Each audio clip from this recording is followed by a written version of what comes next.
Cordial saludo para todos. Vamos en este momento a presentar la unidad número 8 del diplomado que se nombra Vida Virtuosa. El objetivo de esta unidad es conocer algunas nociones básicas sobre la vida virtuosa en la persona que acompaña, en este caso, el consejero espiritual. Básicamente, los temas que desarrolla esta unidad es tener un acercamiento al misterio de la vida, ya desde una perspectiva antropológica, cristiana, también definir un poco la virtud, tener un acercamiento a este concepto como tal, la vida virtuosa y la santidad, esa relación entre ambos conceptos, y algunos silencios como una pedagogía de la virtud y como algo que aporta al proceso de reconciliación personal que permite que el consejero espiritual siga creciendo en su vida cristiana, pero también en la vida virtuosa como tal. Iniciamos entonces teniendo un acercamiento al misterio de la vida, y esto es algo que enmarca mucho el hecho de que los seres humanos podamos tender a la vida virtuosa. Reconocemos al ser humano como hijo de Dios, invitado a participar de la naturaleza divina. El ser humano está invitado a ser como Dios, en el sentido de planificar su vida a través del amor, del servicio y donación constante.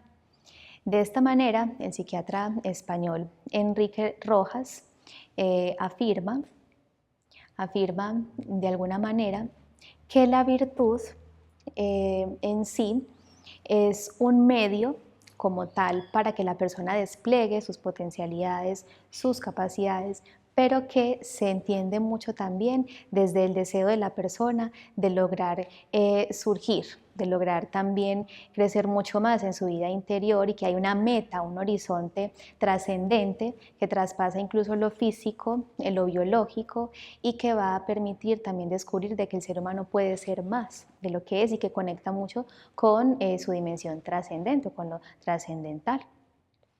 En esta línea, entonces, vamos a hablar un poco acerca de la virtud, de algunas definiciones o nociones sobre ella. La virtud es una palabra que viene del griego arete.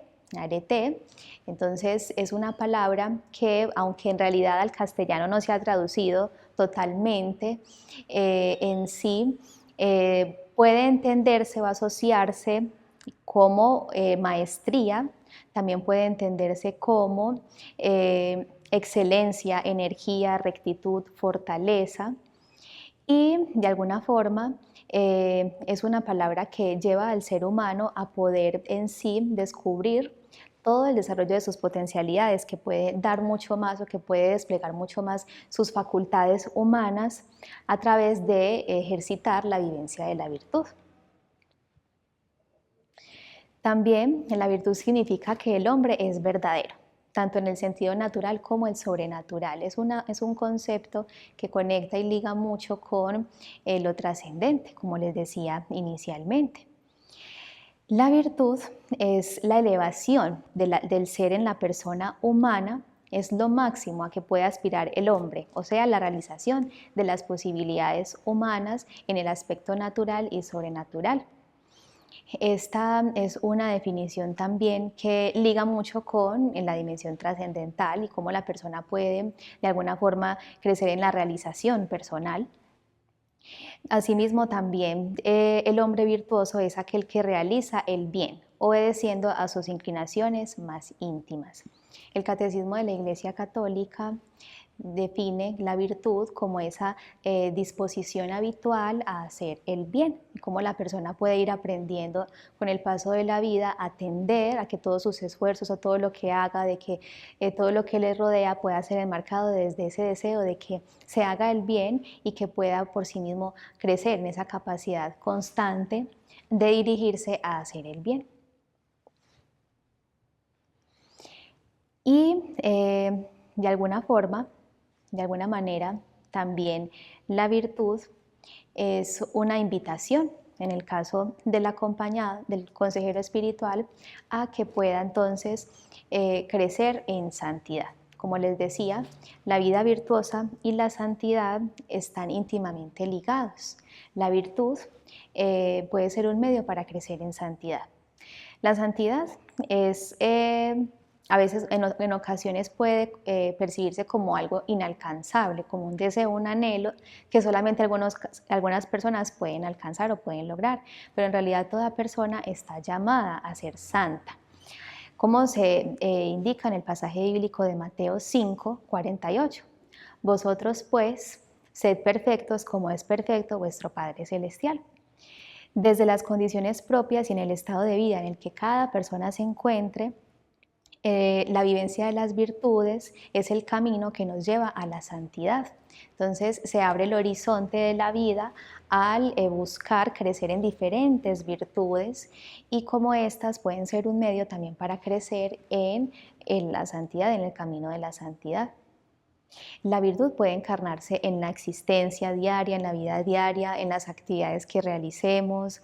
Existen, por ejemplo, diferentes tipos de virtudes, dentro de ellas están las virtudes teologales como la fe, la esperanza, la caridad y luchar por crecer en estas virtudes o esforzarse de alguna manera puede permitir que esto dé frutos santos y abundantes y además también poder cooperar con la gracia de Dios para seguir creciendo en ellas. No es un camino que se da únicamente de una forma sola con nuestros propios esfuerzos, sino que requiere fundamentalmente de ser dóciles también a las mociones del Espíritu, también a la gracia de Dios.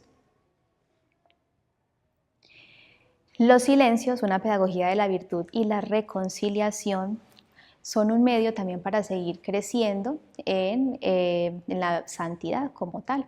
Los silencios pueden ser como tal una invitación de parte de cada uno según su realidad a crecer, en el caso del consejero espiritual, de que pueda crecer mucho más en la vivencia de diferentes silencios y estos cómo pueden también aportar a un mejor acompañamiento. Vamos a ver algunos de ellos, veamos algunos de ellos. Primero está el silencio de palabra y este silencio se trata básicamente de, va más allá de no hablar, no es solamente guardar, digamos, no dejar de expresar alguna palabra como tal, sino que se trata del uso prudente del habla, de ser asertivos, de distinguir cuándo es importante hablar, cuándo es importante callar. De esta manera, quien orienta está invitado a hablar en el momento justo, adecuado, con el objetivo de promover el darse cuenta en el acompañado. Este silencio puede relacionarse mucho con la palabra prudencia, ser prudentes, y la confidencialidad en el espacio del acompañamiento, y esto de alguna forma puede también facilitar que el acompañado se sienta en mayor confianza en el proceso que va viviendo. Existen 4 áreas como tal que pueden de alguna manera trabajarse en el silencio de palabra. En este caso está la materia, que es el contenido. Revisar muy bien el contenido de lo que el consejero espiritual dice, que es lo que le está diciendo al acompañado. También el modo en que lo dice.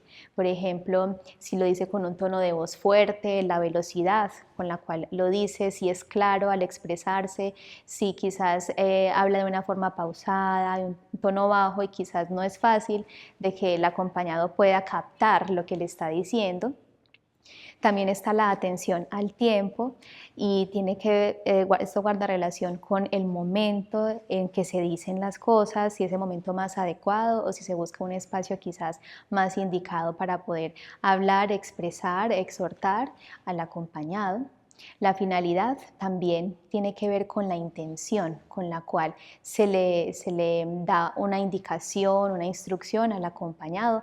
La finalidad es clave también para revisar muy bien cuáles son las intenciones por las cuales se le va a decir o se le va a compartir alguna información al acompañado. Y revisar estos aspectos puede facilitar que se vaya aprendiendo a avanzar en el silencio de palabra. Siguiente silencio es el silencio de cuerpo. Y este silencio básicamente consiste en poner el cuerpo y sus signos bajo el imperio de la voluntad. En este caso, por ejemplo, revisar las posturas con las cuales se está acompañando, si es una postura que muestra apertura, disposición, confianza, o si por el contrario es una postura displicente que quizás no incita a percibir de que el consejero le está escuchando, y básicamente tener en cuenta este silencio permite también tener una disposición física y una actitud importante de apertura para lograr acompañar de una mejor manera en el espacio de acompañamiento espiritual.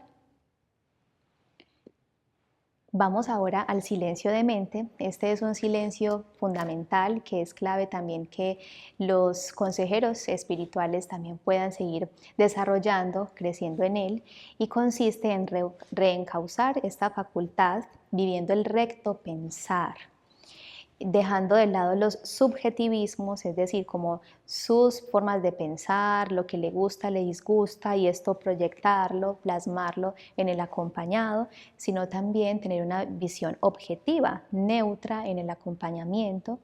Y también este silencio de mente invita a revisar un poco el contenido de los pensamientos, cómo está también en su salud mental el consejero espiritual, cómo de alguna forma también si en el camino hay distorsiones cognitivas, falacias que no ha logrado ir categorizando, entendiendo incluso que las lleva al acompañamiento, visiones erradas de algunas situaciones, y que es clave también ir ordenando, ir aclarando, ir trabajando personalmente para que de alguna forma también esto pueda beneficiar el acompañamiento.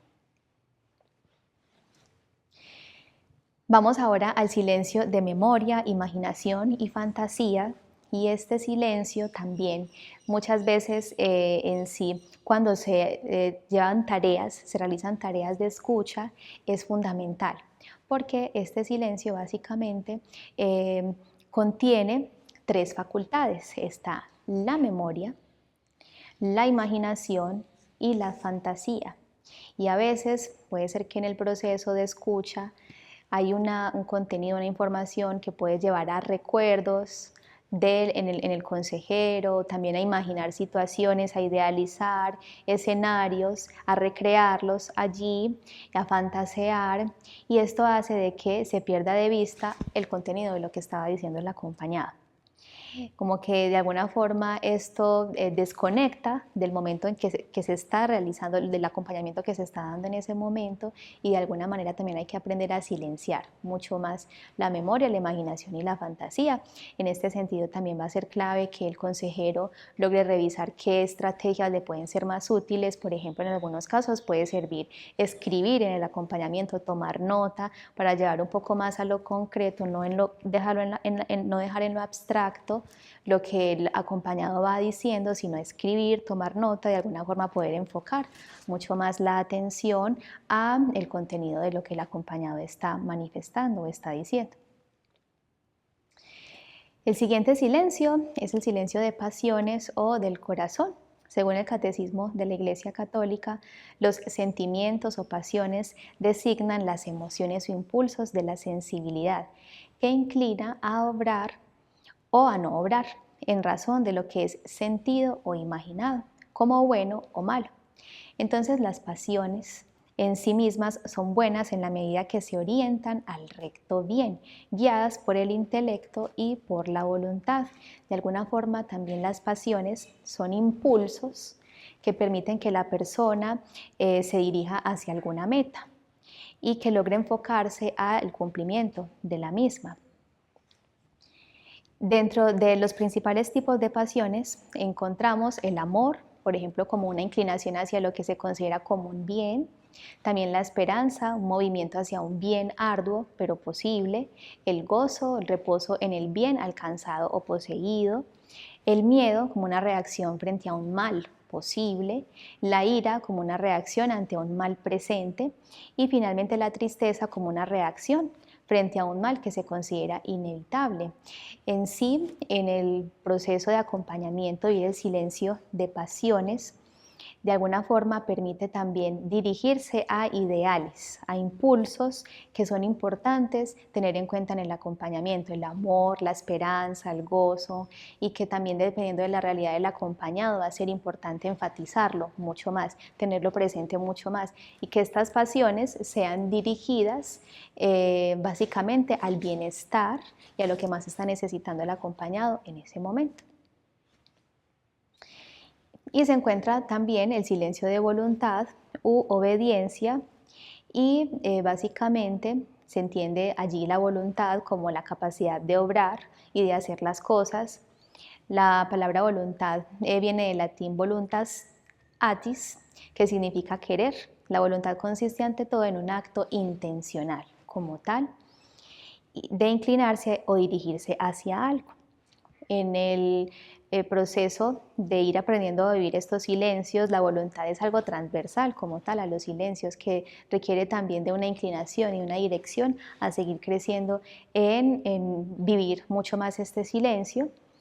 Y la voluntad puede también entenderse como una decisión o resolución, y significa que lo que uno quiere o hacia dónde va, digamos que es claro y la persona se direcciona hacia ello. Y bueno, también se encuentra el silencio de los bienes temporales o mortificación. Como tal, requiere de un proceso de ascética, de esfuerzo también de parte del consejero espiritual para vivir un recto uso de sus bienes temporales, teniendo en cuenta el horizonte de la misión y el plan de Dios en sí, por qué está acompañando en ese momento a esta persona, y que haya una dirección clara, pero también que haga una buena administración de los recursos. Y de alguna forma se trata de asumir la misión que el Señor Jesús nos ha dado de ser administradores y cuidadores de la creación, darle un sentido salvífico a la privación o carencia de ellos, mostrando un desapego a los mismos, como a esos bienes temporales. El silencio de las manifestaciones del hombre viejo o recogimiento. Sabemos que el consejero espiritual es alguien que está creciendo en su proceso de conversión, y que de alguna forma es alguien que es importante que siga siendo dócil también al Espíritu Santo, y que de alguna forma también siga dejando atrás el hombre viejo y se dirija hacia el hombre nuevo, y de alguna forma también le dé lugar al hombre nuevo. Se trata entonces de estar concentrado y recogido, encaminado en los esfuerzos por vivir una existencia areteica, una existencia virtuosa y del orden de la maestría personal, con el objetivo fundamental de hacer las cosas bien, cooperando con la gracia de Dios y facilitando mediante la unión de todas las fuerzas y potencias interiores la realización de la acción de cada uno, que cada uno se proponga como tal. De alguna manera también lograr vivir este silencio permite que el consejero espiritual logre seguir distinguiendo qué es lo que está necesitando. También en algunos casos va a ser importante que sea acompañado a su vez también de que esté muy atento a las señales de lo que le va ocurriendo, para seguir dejando atrás el hombre viejo y seguir de camino hacia adelante con el hombre nuevo. Entonces, hemos visto en esta última unidad una invitación como tal a los consejeros espirituales a crecer en la vida virtuosa, y con ello poder seguir creciendo en el camino a la santidad.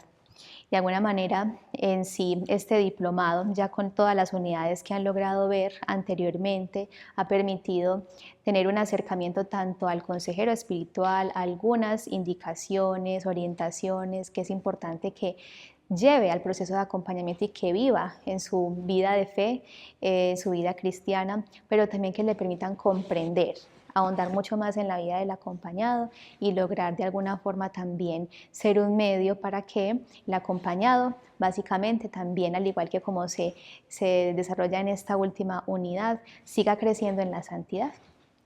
Bien, entonces En esta última unidad también hay una actividad evaluativa, los invitamos a que puedan revisarla, asimismo también que puedan revisar el material complementario y como ya es la última unidad, los invitamos también a que todas las dudas, inquietudes que tengan con respecto a la finalización del diplomado se escriban en el foro de inquietudes para así poder también interactuar mucho más con ustedes. Los invitamos a seguir disfrutando de esta última unidad y de también lo que les queda faltando como tal de este diplomado y que en lo posible también puedan ya de ahora en adelante llevarlo a lo práctico en la misión o labor que cada uno desempeñe. Muchas gracias.